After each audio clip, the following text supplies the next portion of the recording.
Iran যুদ্ধের উত্তাপ খাদের কিনারায় ঠেলে দিচ্ছে বিশ্ব অর্থনীতিকে। যুদ্ধ দীর্ঘস্থায়ী হলে ভয়াবহ বিশ্ব মন্দার মুখে পড়তে পারে পুরো বিশ্ব, এমন সতর্ক বার্তা দিয়েছে আন্তর্জাতিক মুদ্রা তহবিল IMF।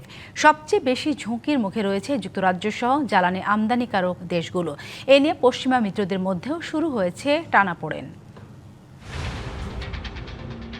মধ্যপ্রাচ্যের সংঘাত আর কেবল আঞ্চলিক সংকটে সীমাবদ্ধ নেই, এটি এখন বৈশ্বিক অর্থনীতির জন্য এক বড় অশনি সংকেত। IMF তাদের সবশেষ ওয়ার্ল্ড ইকোনমিক আউটলুক প্রতিবেদনে জানিয়েছে, ইরান যুদ্ধের প্রভাব বিশ্ব অর্থনীতিতে ক্ষয়ক্ষতির পরিমাণ ক্রমেই বাড়ছে। এরই মধ্যে চলতি বছরের জন্য বৈশ্বিক প্রবৃদ্ধির পূর্বাভাস ৩.৪% থেকে নামিয়ে ৩.১% করেছে সংস্থাটি।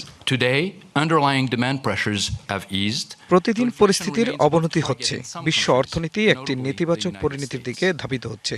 সাপ্লাই চেইন বিঘ্নিত হওয়ার কারণে জ্বালানি ও খাদ্যের চরম সংকট দেখা দিতে পারে।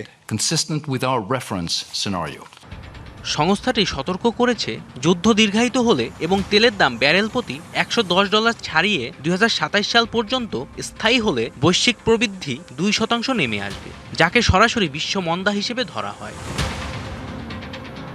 IMF বলছে, এর ফলে সবচেয়ে বড় ধাক্কা খাবে জ্বালানি আমদানিকারক ও উন্নয়নশীল দেশগুলো। G7ভুক্ত দেশগুলোর মধ্যে সবচেয়ে বেশি ভুগবে যুক্তরাজ্য।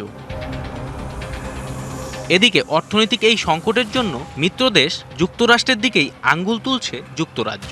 ব্রিটিশ চ্যান্সেলর র্যাচেল রিভস মার্কিন প্রেসিডেন্ট ডোনাল্ড ট্রাম্পের কড়া সমালোচনা করে বলেছেন, কোনো এক্সিট প্ল্যান বা সুনির্দিষ্ট লক্ষ্য ছাড়া এই যুদ্ধে জড়ানোটা বোকামি ছিল।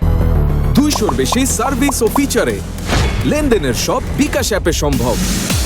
যুক্তরাষ্ট্রের প্রবৃদ্ধির পূর্বাভাসও 2.3% নামিয়ে এনেছে IMF। পরিস্থিতি উত্তরণে সংস্থাটির পরামর্শ, মূল্যস্ফীতি নিয়ন্ত্রণে কঠোর হতে হবে কেন্দ্রীয় ব্যাংকগুলোকে। 1980 সালের পর 2008 সালের অর্থনৈতিক মন্দা এবং করোনা মহামারী সহ মাত্র 4 বার এমন চরম পরিস্থিতির মুখোমুখি হয়েছিল বিশ্ব। এখন ইরান যুদ্ধ দ্রুত থামানো না গেলে পঞ্চমবারের মতো সেই ভয়াবহ বাস্তবতার মুখে পড়তে যাচ্ছে বৈশ্বিক অর্থনীতি। জয় রায়, DBC নিউজ ডেস্ক।